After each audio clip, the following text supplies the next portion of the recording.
Hello guys, ମୋର first ବ୍ଲଗ୍ରେ ଆପଣମାନଙ୍କୁ ମୋର ସ୍ୱାଗତ ଜଣାଉଛି। ଏ ମୋର ଫାଷ୍ଟ ବ୍ଲଗ୍ ତ ଏକ୍ସପିରିଏନ୍ସ ବି ନାହିଁ, ମୋତେ ଗୋଟେ କେମିତି ଲାଗୁଛି ଭିଡ଼ିଓ ବନେଇବା ପାଇଁ। ତ ମୁଁ ସାଇଟ୍କୁ ପଳେଇ ଆସିଛି, ଭିଡ଼ିଓ ବନାଉଛି। ଏବେ ଟାଇମ୍ ହେଲାଣି 6ଟା। ମୁଁ ଦେଖଉଛି ଏଠିକାର ଭ୍ୟୁ କେଉଁ ଭଳିଆ, ସନ୍ଧ୍ୟା ଟାଇମ୍ଟା ମାନେ କେଉଁ ଭଳିଆ ଦେଖାଯାଉଛି ଟିକେ ଦେଖନ୍ତୁ।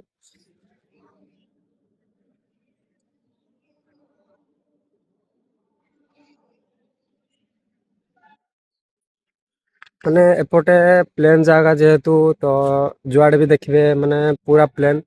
ଆଉ ନଡ଼ିଆ ଗଛ, ଆଉ କ'ଣ ଗଛ ମୁଁ ତାଙ୍କର ନାଁ ଜାଣିନି, ତ ମୁଁ କହିପାରିବିନି। ତ ଦେଖିପାରୁଥିବେ ଭ୍ୟୁ କେଉଁ ଭଳିଆ ଆସୁଛି। ସନ୍ଧ୍ୟା ଟାଇମ୍ରେ ମୁଁ ବୁଲିବା ପାଇଁ ଆସିଥିଲି, ତ ମୁଁ ଗୋଟେ ଭିଡ଼ିଓ ବନେଇ ଦେଇଛି। ମୋର ନାଇଟ୍ ଡ୍ୟୁଟି ଅଛି। ଏବେ ମୁଁ ଆନ୍ଧ୍ରପ୍ରଦେଶରେ ଅଛି, ରହିକି କାମ କରୁଛି ଏଇଠି। ମୋର ଘରର ପରିସ୍ଥିତି ଟିକେ ଖରାପ, ତ ଆନ୍ଧ୍ରାରେ ରହିକି କାମ କରୁଛି।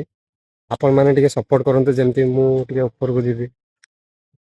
ତ ଆଜି ପାଇଁ ଏତିକି ସାଙ୍ଗମାନେ, ଦେଖା ହେବା ନେକ୍ସଟ ଭିଡ଼ିଓରେ।